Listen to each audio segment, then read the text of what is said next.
26 de fevereiro, o Brasil tem seu primeiro caso oficial. Uma pessoa que esteve Diz na aqui que a gente, tipo assim, não tinha o que comer, literalmente.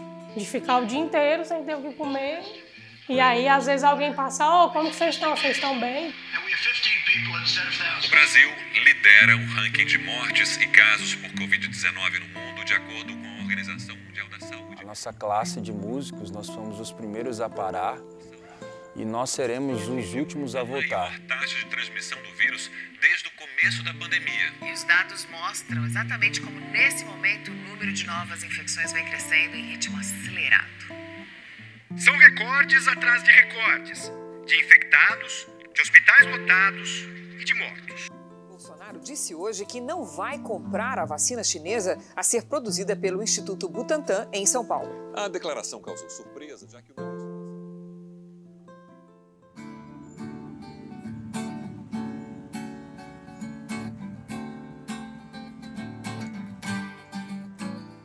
Quem espera que a vida seja feita de ilusão pode até ficar maluco ou morrer na solidão. É preciso ter cuidado pra mais tarde não sofrer. É preciso saber viver. É preciso saber viver. É preciso saber viver. É preciso saber viver. É preciso saber viver. Saber viver. Saber viver. Eu sou Danilo Batista Xavier, tenho 34 anos, né? E já estou no ramo da música aí. Tem mais ou menos uns 10 anos. Profissionalmente, há 6, né? Então, nesse período aí, eu pude aprender, né, a tocar violão e depois passei para outros instrumentos também. E, graças a Deus, hoje eu vivo de música, né? Tive muitas profissões na vida, tive muitas oportunidades, muitos estudos. Então, onde foi realmente eu me encontrei na música, né? E nesse período todo eu trabalho, graças a Deus, de coração, né? É o que eu faço e é a minha profissão, né?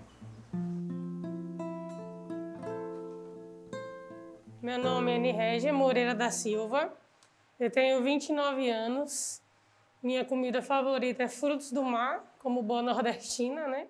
Eu vim de uma família que é toda da igreja, né? Ela é evangélica e todo mundo meio que canta e toca. Então eu já cresci nesse meio, mas ninguém nunca tinha me ensinado a tocar nenhum tipo de instrumento, eu sempre gostei. E aí foi quando eu comecei a tentar aprender sozinha.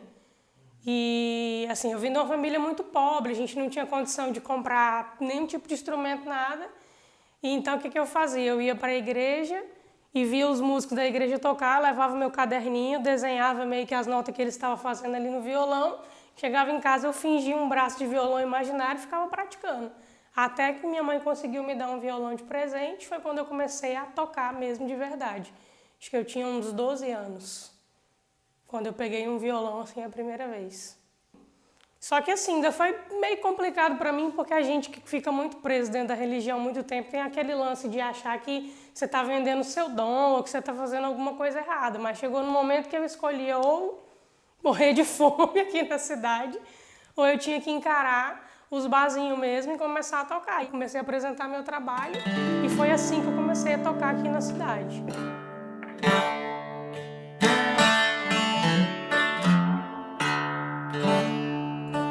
Bom, meu nome é Isaac, eu cantava em apresentações de escola, na igreja. E essa paixão foi cada vez se acendendo, até que chegou um momento da minha vida, que meu pai me deu um violão em 2008. Tem mais ou menos 5 anos que eu estou nesse ramo assim de forma profissional mesmo. Antes eu estava estudando e hoje estou aí na labuta, ou pelo menos tentando, né? Então eu consigo, né, viver única e exclusivamente da música, né? Apesar que hoje eu tenho outras profissões também, trabalho com outras coisas, mas sim, eu tenho que buscar outras opções, né, de renda, por conta realmente da pandemia, dos valores aí que cada vez aumentam mais das coisas. Então assim, acaba sendo insuficiente num ponto, né? Na minha área de atuação, na área musical, infelizmente, aquilo que eu realmente gosto de tocar, aquilo que eu realmente gosto de produzir, não é a realidade. O mercado musical, como o músico, o pequeno músico, né? Porque tem os artistas, tem os profissionais, tem os músicos que acompanham esses artistas e tem a gente que estamos aqui no interior tentando sobreviver. E um dos problemas que a gente enfrenta é a desvalorização própria da pessoa que está comandando ou dirigindo a casa que a gente vai tocar, ou coisa do tipo. Porque muitas das vezes, e eu falo isso por experiência própria, parece que quando eles vão contratar a gente, vão fechar negócio com a gente, estão fazendo algum tipo de favor, ou, sabe, oferece, vamos supor um exemplo que eu já tive, muitas das vezes, não só casas, né, mas quando vai fazer evento fechado, a gente vai fazer um carneiro assado, vai ter cerveja de graça, toca lá pra gente, né, falou, o meu estabelecimento é bem visado, a gente está pagando baixo, mas você vai ser bem visto, né? Então isso é bom para o seu network. Então, network não paga conta, network não paga meus boletos. No começo, tipo assim, foi meio que tudo novo para mim, né? Tá numa cidade pequena, essa experiência de chegar no bar e eu ser nova, na verdade, assim, gerou muito conflito. Porque eu enfrentei muita dificuldade para fazer o meu trabalho aqui na cidade, né? A galera mais velha, tipo assim, tentou me boicotar, eu comecei a tocar. Em 2017 eu parei de tocar aqui na Barra justamente por isso, porque às vezes eu chegava no bar e aí outra pessoa mais velha da música chegava pro dono do bar e falava assim, não contrata ela, me contrata que eu vou te cobrar mais barato. Eu vejo no meu caso que eu tento trazer muito das minhas raízes nordestinas para quando eu tô fazendo um show, no barzinho e tal. E as pessoas gostam, mas elas sempre voltam, mas... Você toca um sertanejo, você toca uma coisa assim mais raiz, mais da região. Parece que o músico sempre é o último a ser contabilizado no orçamento daquilo que está sendo proposto. O cara monta uma casa, gasta milhares de reais no negócio, mas aí esquece da parte, não principal, né, mas fundamental da casa, que é a música. Querendo ou não, eu acho que se realmente hoje a música fizesse um blackout por tudo que está acontecendo e parasse de tocar trilha sonora até em novela, a gente veria o tanto que a música faz parte da nossa vida.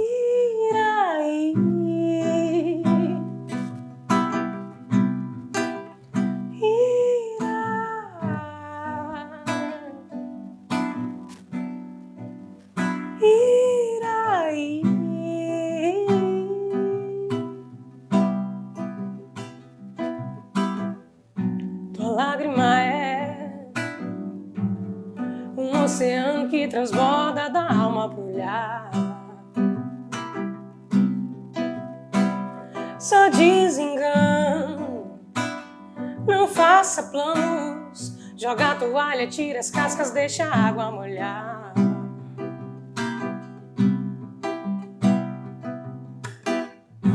Como é que a gente aprende o que se sente quando a pupila vai dilatar?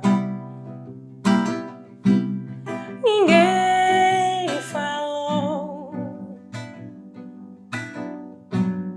que é errado andar descalço em cacos de bem-estar. A fala grita o ócio, não foi um bom negócio se entreter, reinventar.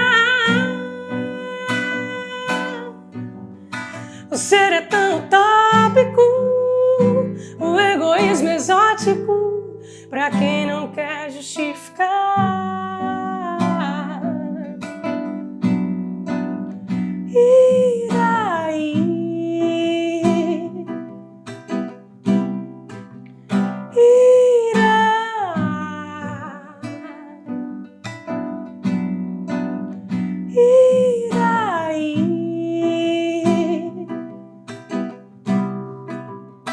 A fala grita o ócio, não foi fácil se entreter em inventar.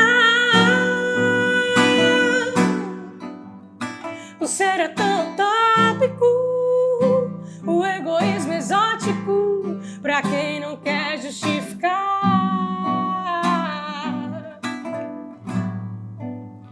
Iraí.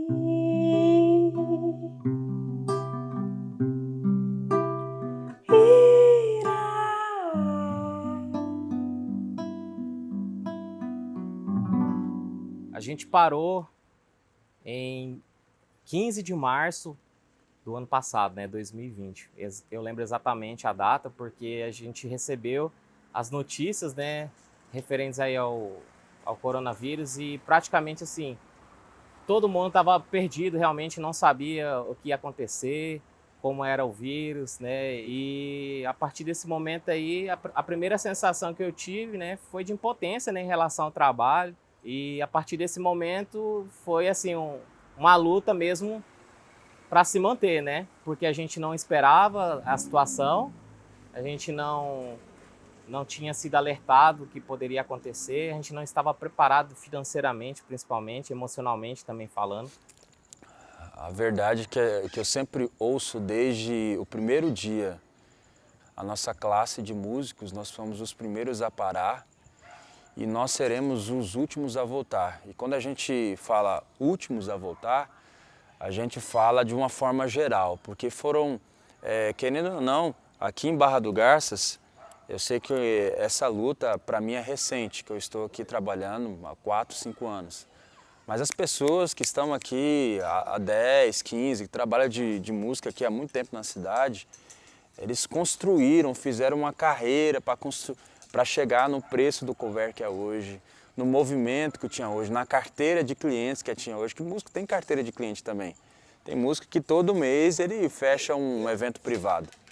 Então, foi uma luta que a gente construiu até o primeiro lockdown. Quando deu o primeiro lockdown, eu percebi que quebrou essa cadeia, essa progressão que a gente estava tentando seguir em frente. E nós somos duramente afetados, até porque nós dependemos exclusivamente do movimento. Se não tem movimento, a gente não ganha grana. E aí os bares fechados, porque na verdade na cidade a única coisa que fechou mesmo foram os bares. E quem se prejudicou com isso foi só a gente, que é músico, né? Porque o comércio estava super lotado, mercado super lotado, fila de banco absurdamente lotado. E a gente se viu numa situação assim de desespero, porque, velho, você pegar R$300 de auxílio para pagar água, luz e comer, e aqui em casa só eu consegui auxílio, ninguém mais conseguiu. Então, literalmente, a gente ficou 8 meses vivendo com R$300. A gente ficou 6 meses com água e luz atrasada, sem pagar, e deixou assim o trem correr. Falou, se cortar, cortou, se não cortar, vamos continuar vivendo, vamos comer e ficar aqui, a hora que o trem melhorar. E aí foi quando os bares realmente voltaram, né? E, na verdade, assim, voltou a permitir a gente poder voltar a tocar, fazer show. E foi quando a gente começou a dar uma recuperada, assim, financeiramente falando, né? Porque não foi fácil, não. O negócio foi difícil. Teve dias aqui que a gente, tipo assim, não tinha o que comer, literalmente. De ficar o dia inteiro sem ter o que comer. E aí, às vezes, alguém passa, como que vocês estão? Vocês estão bem? Teve vezes, assim, de pessoas que eu nem imaginava me mandar uma mensagem, você tá com a conta paga do seu mês aí, sua luz, como que tá? E aí, velho, tipo assim, a gente foi se virando desse jeito. Teve gente de fora que eu tive contato 2, 3 vezes aqui na Barra e que eu fiz um show para essa pessoa e eu nem sabia que ela tinha tanto carinho por mim, dela me mandar mensagem e falar, cara, você tá precisando de dinheiro? Como que tá aí a situação em Barra do Garças? Você precisa comer, você precisa pagar uma conta? E eu até me surpreendi com essa ajuda das pessoas mesmo. Mas não foi fácil, não.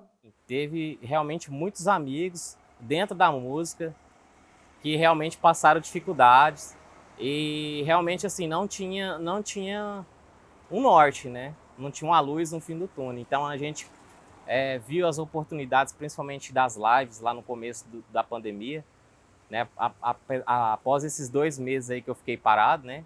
A gente veio justamente para ajudar as pessoas, fazer eventos, justamente para juntar, né? Principalmente a questão de alimentos, né? E, cara, foi assim, muito gratificante, foi muito bom. A gente sempre pensou em ajudar, né? O nosso trabalho sempre é esse, né? Assim como eu penso na música, toda vez quando eu saio da minha casa é trazer, né, até as pessoas um momento de alegria, um momento de paz, né?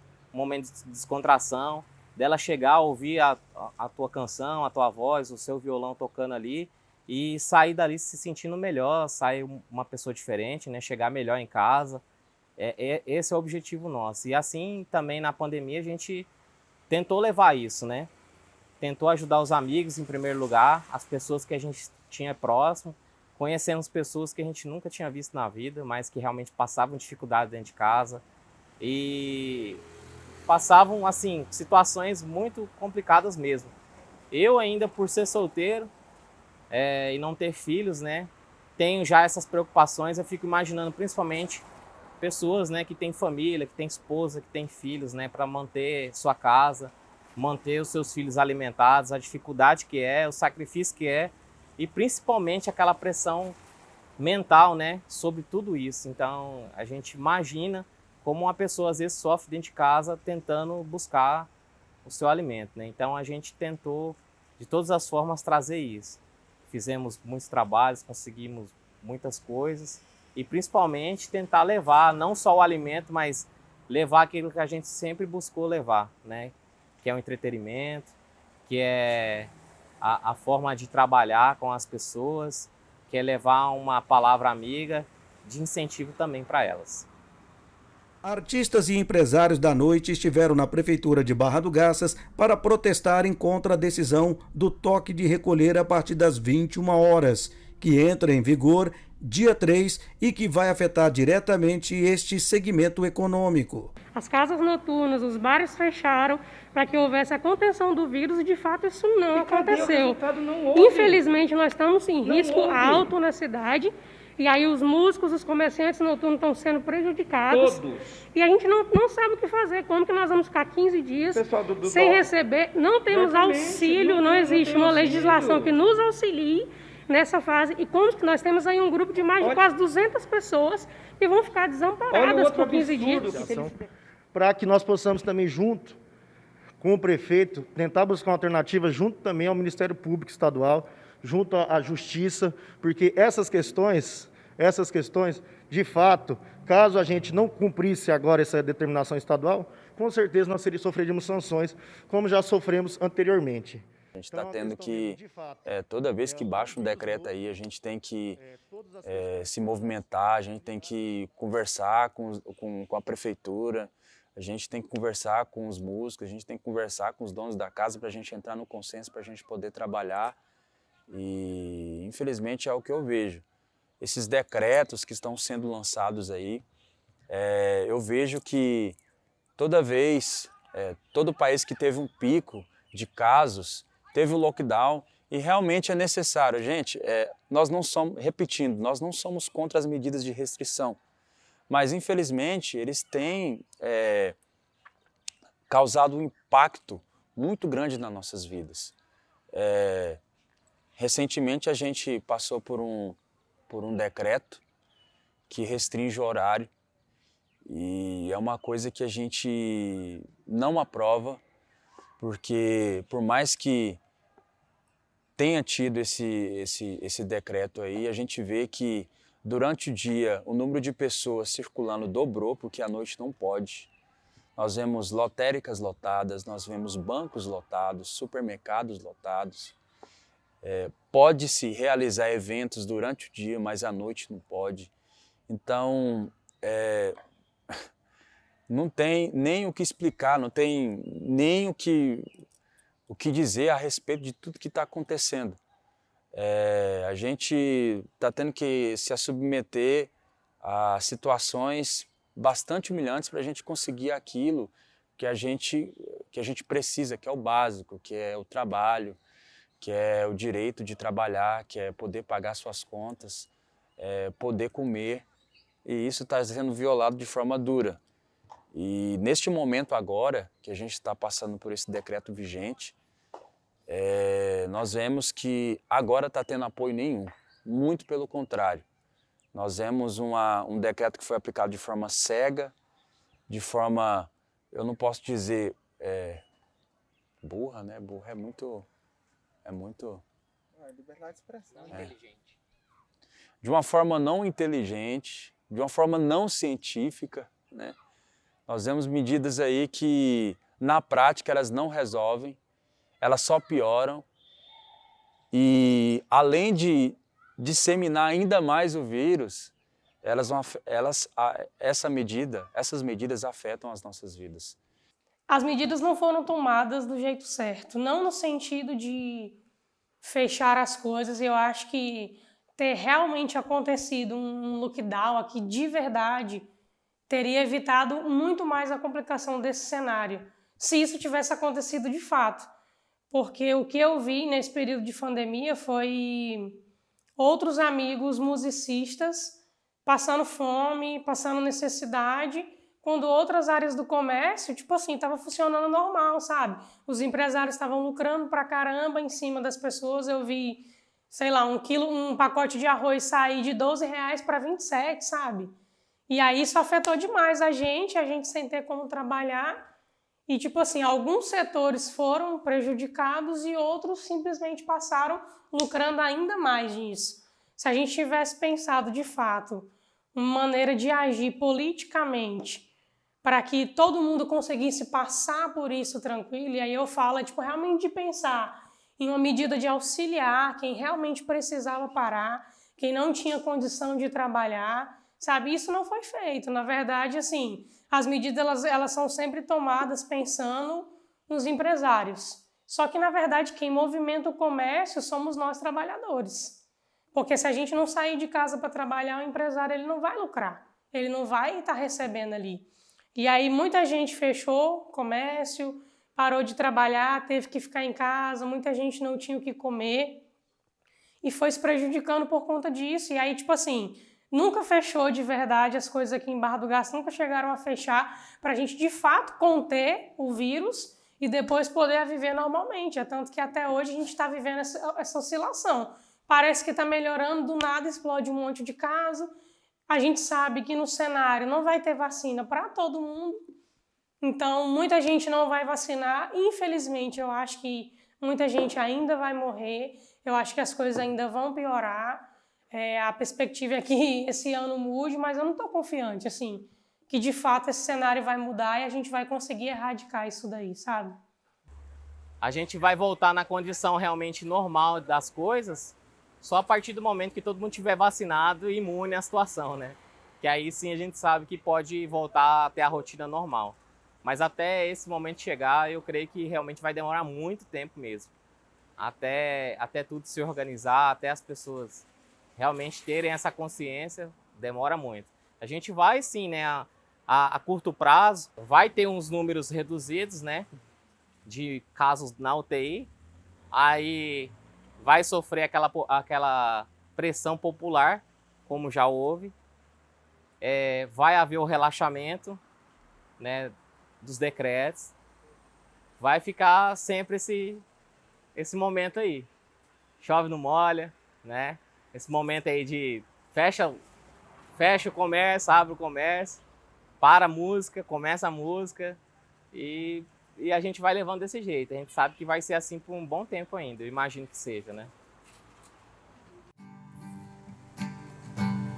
Vivemos esperando o dia em que seremos melhores.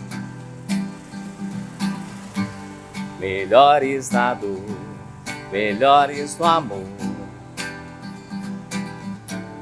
Melhores em tudo. Oh, oh, oh. Dias melhores pra sempre. Dias melhores pra frente e pra sempre, né? Dias melhores pra sempre. Dias melhores pra sempre. E esperamos que também pra nossa frente